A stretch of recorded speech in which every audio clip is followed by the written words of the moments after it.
Good morning. So it's a last minute change of plan today because just last night I was speaking to my friend Thomas Heaton and he wasn't feeling too inspired about the forecast in his local area, so I invited him down here because it was looking very promising with a suggestion of frost, mist, fog, calm winds, but just last minute everything changed. It's much warmer than I expected. There's no mist, there's no fog, we've got a cloudy sky here, clear sky over there, the sun's just starting to come up now. So on our way to the woodland that we intended to shoot, we just spotted this open area, which was, looked quite promising really. It's not an area I photographed before, I've passed it a few times, but we've got the open moorland, a scattering of birch and pine trees, some rolling hills, so it feels as if there's some potential here, but time and lack of knowledge of the area is against us, so I better get cracking. I have explored a couple of trees up here which aren't really working for me, to be honest, because of how they're related to the backdrop. So I'm going to head a little bit further into the valley, which is where Tom is. He's out in the distance there, you probably can't see him.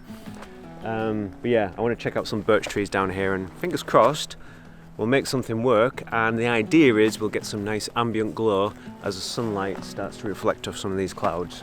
That's the idea anyway, we'll see what happens.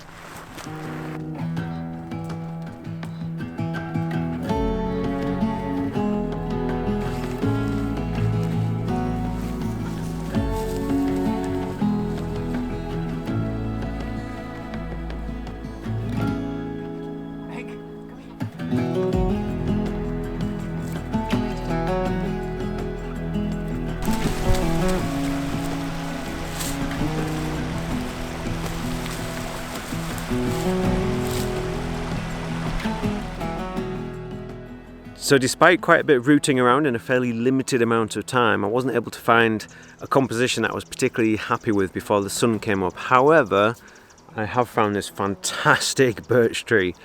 Now, I mean, I love all sorts of trees, but I do love a silver birch. And when it comes to silver birch, you cannot beat a weeping birch.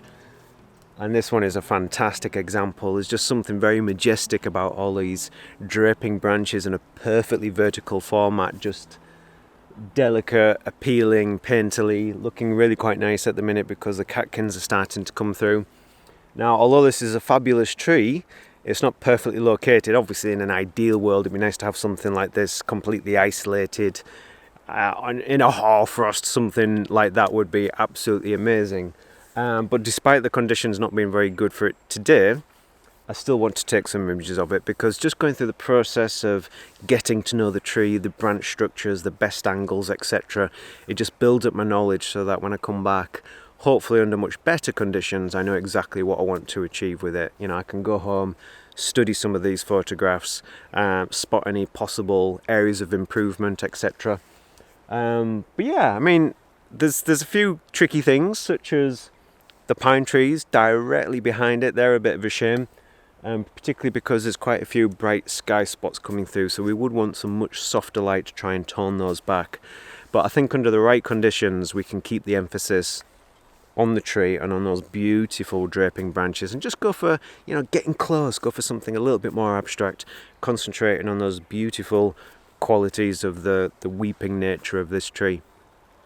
So yeah, hopefully something will still look quite pleasing, but if not to worry, just happy to have found this tree. Now, what we do from this point, I'm not really sure, because the woodland that we're intending to go to is going to be quite difficult because of this harsh sunlight, but I suspect we'll go down there and give it a go anyway.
must have said this countless times. In fact, I think I even said it in my last video, but I never ever take a photograph of a scene that I like the look of and then just walk away. I think particularly when you've got fantastic subjects such as this weeping birch, it just has to be explored from other angles. And I kind of was ready just to walk down the hill and meet up with Tom again, but I decided just to walk up the hill and then take a look at a different angle just to see if I could separate the tree out from those slightly irritating pine trees from the previous angle.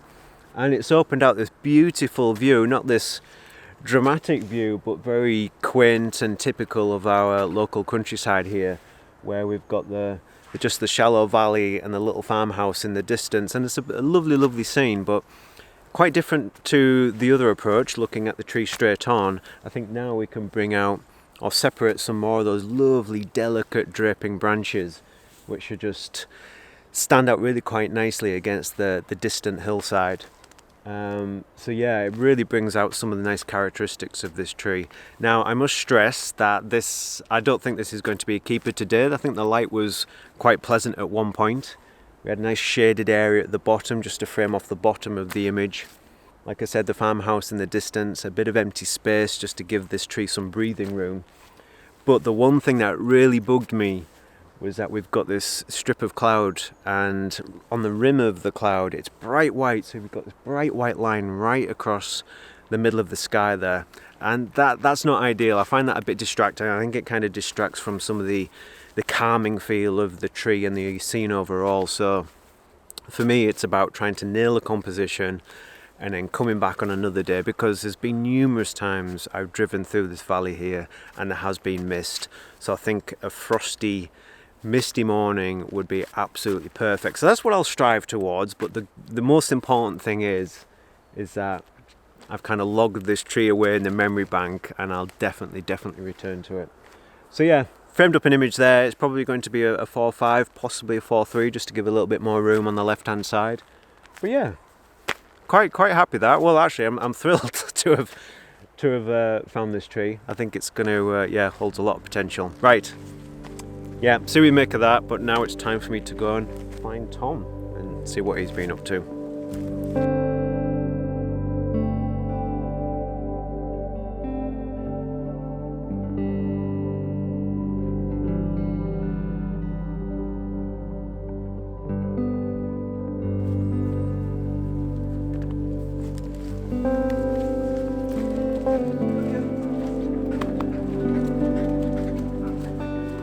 3 of us headed into a relatively unknown and complex woodland, which proved to be quite a challenge. I enjoyed the wander, but I think my mind was still on that beautiful tree, so I vowed to return to my new mini project, the weeping birch.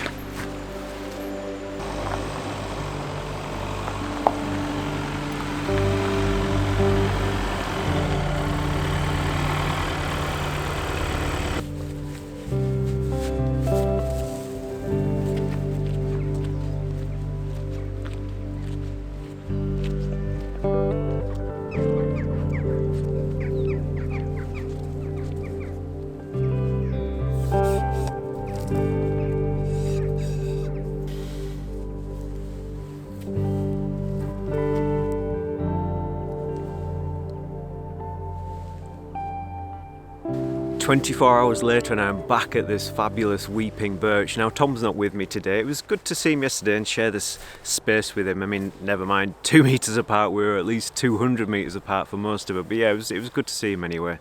But I headed home last night and had a look at the images that I made of this tree, and it just cemented in my mind that I'm absolutely determined to do it justice. The abstract view that I took, the square crop, I'm really quite happy with that actually as a square composition, and it actually, aesthetically it worked out quite well yesterday, but I think it could be better, so that's something that I'll repeat in the future too. But this particular angle, now this forecast for today was suggesting there might be some mist, there might be some frost. There's neither of those things. But about 15 minutes ago we did have a burst of golden light, which was absolutely beautiful. This tree was beaming. So I have taken another version which I think works better than yesterday's because we don't have that white strip of cloud. But ultimately it's not the ideal version that I'm aiming towards, and I'm absolutely determined to make my vision come to fruition, but I don't think that's going to happen until the depths of winter. But just to reiterate some of the things that I was saying yesterday, this particular scene, we bring in the character of the tree, we've got the farmhouse in the distance, that little quaint valley, so we've got two subjects really, and when we've got those two subjects, for me the foreground subject just has to be absolutely beautiful in its own right, so that can hold our attention. But then we've got that added depth and point of interest in the distance, which not only adds depth, but I think helps to give this tree a sense of place, and just helps to give a mood and a feeling, an emotion. So that's what I'm aiming towards, is that very wintry, still, crisp, tranquil, possibly ethereal scene. But really happy to have come back today. And I might even come back again tomorrow, we'll see.